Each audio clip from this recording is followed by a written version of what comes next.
बिस्मिल्लाहिर्रहमानिर्रहीम। अस्सलाम वालेकुम। खुश रहें, आबाद रहें। पाक परवरदिगार आलम आपके रोज़े में बरकत और इजाफ़ा अता करे मोहम्मद व आले मोहम्मद के सदक़े में। आज जो रेसिपी मैं आपसे शेयर करने लगी हुए है हरियाली दही बड़े।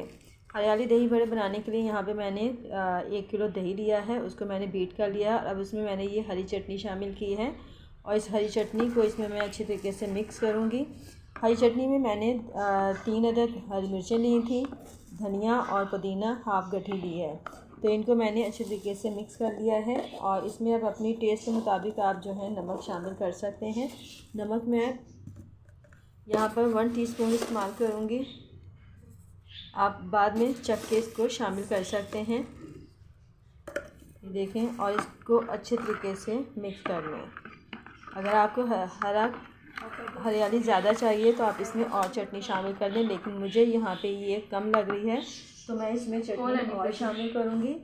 और ये देखें मैं इसमें चटनी और शामिल कर रही हूँ।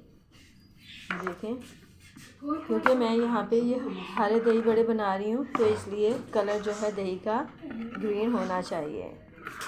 इसमें हम मिर्चें बिल्कुल शामिल नहीं करेंगे। यंग गाइस, मैंने बड़ों के लिए ये पकोड़े बना के रखे हुए हैं और इनको मैंने एक डोंगे में रख दिया है। मैं सर्व करने लगी हूँ और यहाँ पे दही में हमारा जो है रायता बिल्कुल रेडी हो चुका है। ये देखें, ना ज़्यादा पतला है और ना ज़्यादा थिक है। देखें, दही शामिल कर लें आप। इस तरीके से सारा दही इसमें ऐड कर दें। यकीनन आपको मेरी ये आज की रेसिपी पसंद आई होगी। मेरी रेसिपी पसंद आई तो लाइक करें, शेयर करें, मेरे चैनल को सब्सक्राइब करें और आइंदा आने वाली वीडियो तक के लिए आप मुझे इजाज़त दीजिए। खुदा हाफिज़।